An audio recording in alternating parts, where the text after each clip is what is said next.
Hello, Heidy. How are you? Welcome back to Vital Steps to Wellness, the podcast where we talk about real problems and also we provide solutions, things that have worked with people and help us just to overcome anything. So we are actually on part 3 of Heidy's journey. We have talked about her lost weight surgery, something that obviously took a lot of courage and a big decision for her to go through. And on the first podcast, we talk about choosing the right doctor, getting the right health coach, and why she decided to do it. On part 2, we actually talk about the behaviors that she had to implement on her life, not only to go through the surgery, but actually to help her through her entire life, because now her life is different just because of that surgery. And today we're going to talk about the mental stages that you go through when you have to embark this surgery. Heidy, start telling us about acceptance of a new reality. Yes. Hola, Marcia. How are you?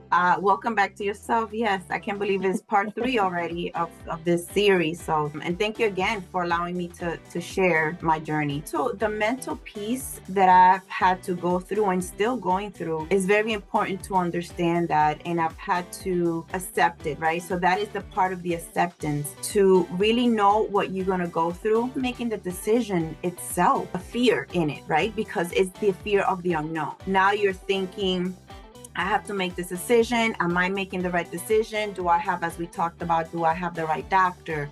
Am I ready for this lifetime change? Because you will forever be a bariatric patient, that's what it's called, a bariatric surgery. So you will forever be a bariatric patient. So making those changes and understanding and accepting that is key. And when you said that accepting those steps, what are those things that you had to accept? Just I know we have mentioned that in other videos, but just as a little quick refreshment for everybody. Accepting the way that you're going to eat, accepting the changes that your body's not going to be the same anymore. The changes that your body's going to go through physically.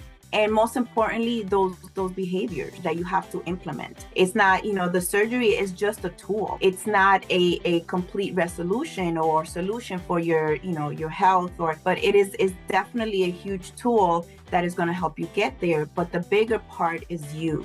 So accepting the changes of those health behaviors that you have to adopt moving forward and long lasting, because you can regain the weight, but making sure that you understand what those changes mean to your life, to your family, to everything about you, and your life will no longer be the same. So in the first video, we talked about having a clear understanding of the why you decided to do that. Do you think that why has to be strong enough to hold what you just said and to carry on through your life? Oh yeah, definitely. And that why has to stay with you, and is still with me. And that why has become so strong as to, me being able to be that mother that is active, right? When I mentioned in the first video how my daughter was kind of that first initial wanting me to spend time with them, right? Be just walking down the street and me not being able to do that. So that why has become so strong within me now that it has shifted somewhat into a fear, but I don't want to think about it as a negative fear, but it's the fear of regaining the weight. So that is like the fire that keeps me focused on what are the things that, okay, I can't go too far with certain things,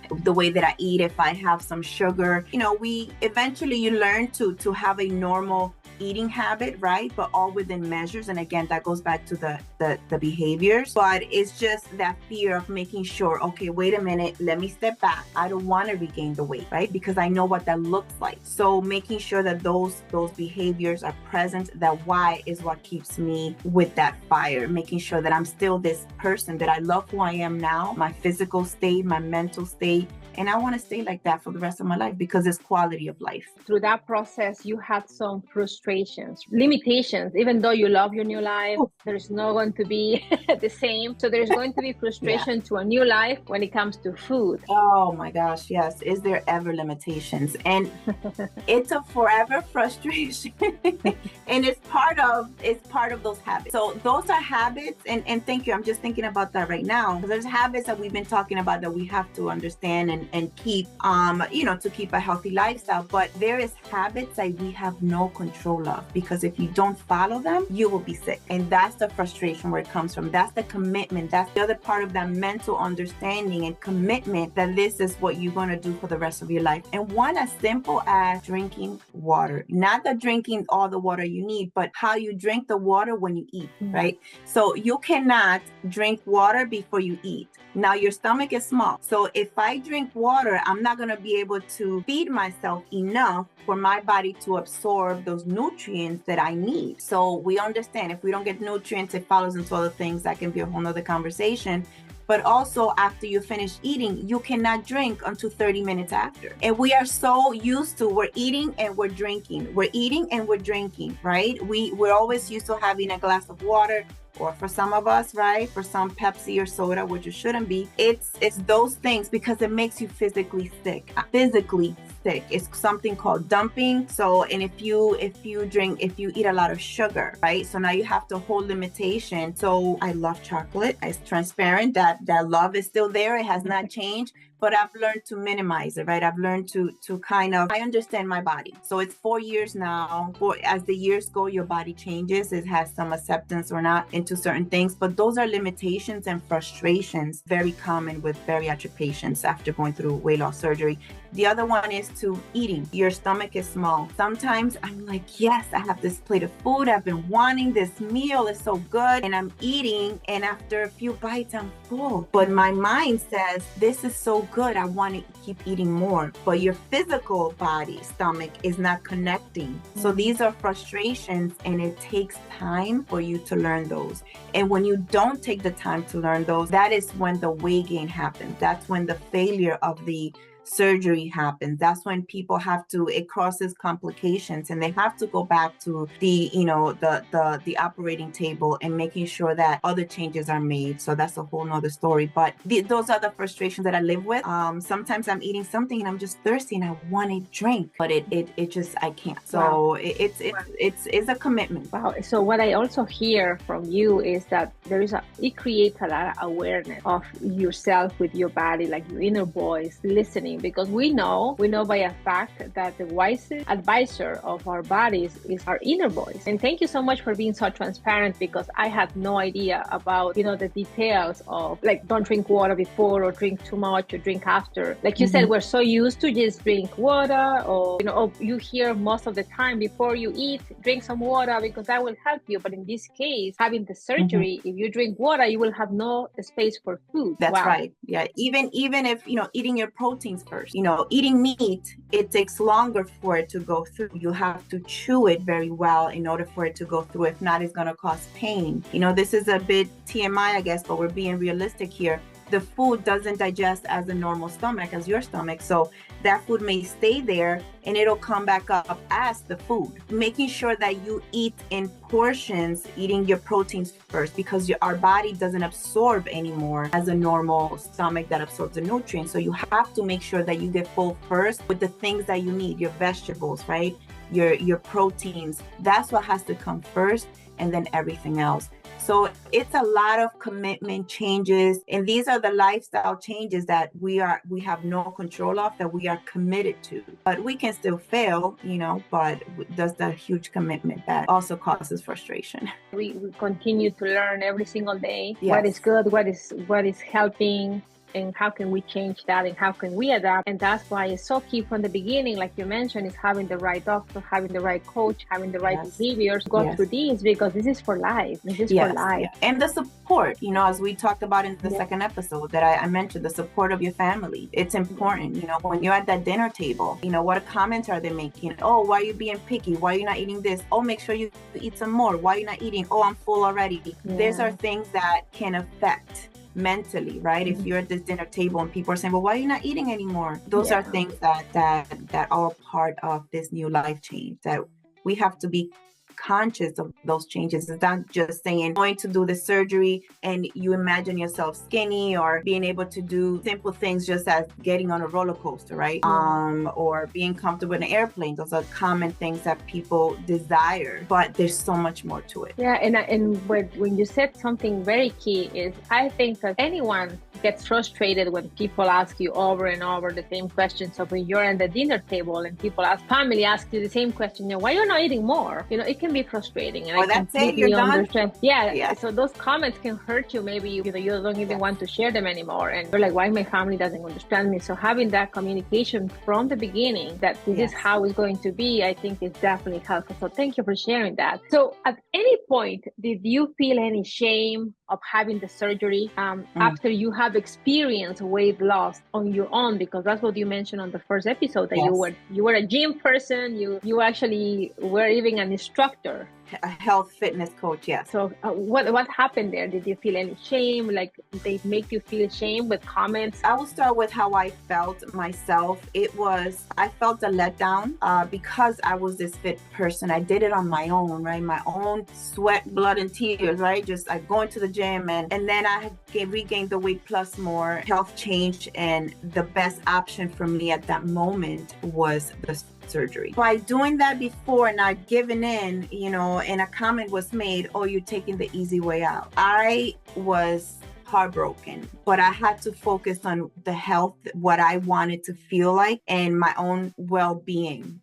Dealing with that illness, it's not easy. And I knew I wanted that relief more, and my why was so much more, which kept me moving forward. But even now, as I said in the first episode, this is my first time that I'm open about my surgery. There's many people in my circle that have seen me go through the process, and because it was during COVID, we were all locked in, it was easier to just go through it, and people didn't really notice my quick changes. I wasn't open about it, but now I figured, as a health coach, I want to share it because that is my experience and not be ashamed. Because now, Marcia, I can speak on both. And I can tell you, either way is not easy, because the bottom line, which is what we are trying to promote here, either way, you need the commitment, you need the mindset, you need the behaviors. There's no way around it. Everything that we use is a tool, but it all lies with us, how bad we want it, how strong is our why, how committed we are. And that is, as a health coach, is one of the things that I really try to push. And I know we do the same because we are in the same realm. And it's like,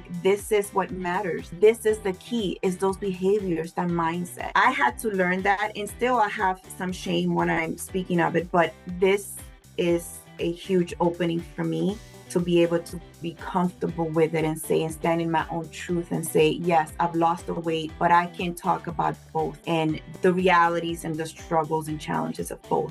When you said something so key here, and you said, people said, oh, you went the easy way out. Based on what you have just shared with us, no, even close to be easy, because that was even harder to me. It's even a harder decision to make, because you are committed to you for life, and just understanding what entitled is no something that you take it easy, right? That you say, oh, tomorrow I want to have that surgery. This is a long process, and it is such a commitment. So I really give you applause for committing, for staying there, and for sharing this with people, because this surgery is not for everybody. It is not for everybody. Right? It's not for everybody, and obviously it will change your life, but it will change your life only if your commitment are so strong and serious. It will change your life for the best. Absolutely. That's right. It's just a tool.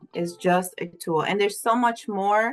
There's so much more involved in it. And I mean, we can talk about this forever, but I just wanted to focus on what was challenges for me. But there's so much more to it. And you are changing your autonomy, right? You're changing your biology of how your body should work. And once you mess with it one time, it's that continual if you don't stick to it. I've heard of so many people going back to the table and having to do other procedures, and it was so simple, just sticking to that. And that's why, again, I'm gonna go back to our first conversation, is understanding those behaviors and starting them before. And maybe it was easier for me, or it has been a little bit easier for me, because I had those habits already, right? I understood some of them. They were not perfect, but I understood the commitment of losing those 80 pounds, So I've taken that plus 1,000 times more to make sure that my body gets what it needs. Because if we don't get those nutrients, we can become sick as well, which absolutely. I have been there as well. After the surgery,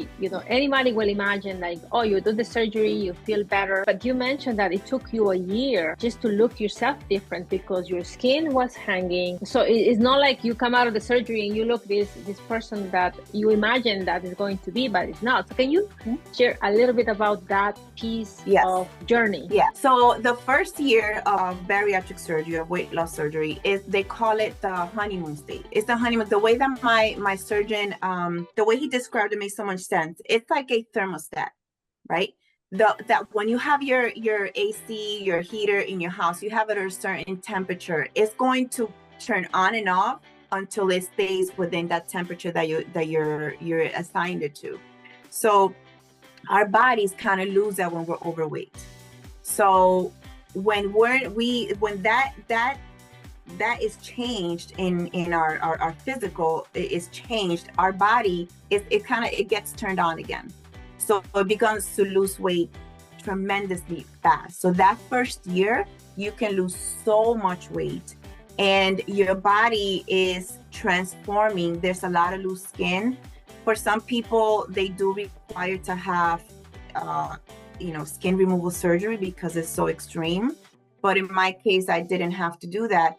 But still, the physical changes, it's like you're melting. So now what you had in your mind of, I want to feel better, you do feel good because you're slimmer, right? You can do more things, you can move better, less pain. But you're looking at your physical body looking different. So now that's affecting your mindset. And the other thing is that you're losing weight so much faster than normal that your brain is not connecting. So there might be some body dysmorphia. I believe that's what it's called. And you see yourself, but you see yourself in the mirror, but your brain is not capturing what it's really happening. So, and that goes throughout. Yes, I'm 4 years out and I still feel that. I tell my husband, I said, I look at my thighs and now my body is normal to where it needs to be, right? It gained some weight, but I am where I need to be for my physical self, not based on BMI, but my physical self, that I look normal, I look healthy. But I look at my thighs and sometimes I'm like, I see them huge, Marcia, and I'm like, I tell my husband, I'm getting fat, and then I lose my that's when my fear comes in. I'm not eating how I'm supposed to, or I'm not doing what I'm supposed to, I'm not moving enough. And here goes this mental frustration. So that's when it all kind of comes together in a perfect, horrible storm. But that's what happens. And it's that body dysmorphia that we go through. But it's real. And that's another commitment that we have to make and understand that these things are going to happen. That the skin is going to get loose because it's been stretched for so long. And it is a frustration. But when you first start losing weight during that first year, and then into the second year, you go down all the way, and you can get to a point that you might look sick because your body it loses all this fat, and then it kind of starts regaining. It stops where it needs to be, and it starts regaining little by little. So you stop losing, your body stops burning with that speed after the first year. That's why it's the honeymoon stage for that first year. That's very interesting. So that is going on at the same time, like you said, that psychologically you see yourself different, even though you're losing weight. So staying positive, that's what helps you to stay focused. So where you get your positivity? Where is that you get that? First, I'll say my family.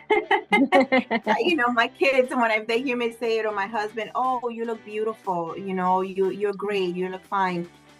And one thing that I have done now for the 4 years straight without stopping, and I'm saying that this is what worked for me. This is my health tip. It may not be for everyone, depending if this is something you can take. But what has worked for me and what I recommend is I get on that scale every morning. And I've never had a problem getting on the scale because I like to see what I eat and how it affects, right? That's just something how I've always been. But it's like that thing, out of sight, out of mind. If you don't see it, it's like you lose track of it, right? Just like if it's not in my calendar, it doesn't exist. For me, if I know, like I was just on vacation, if I know, okay, I had a little bit of ice cream, or I had a little bit, because we have to enjoy ourselves. It's not fully restricting. I know what happened. So that's going back to getting to know your body and how to react to certain things.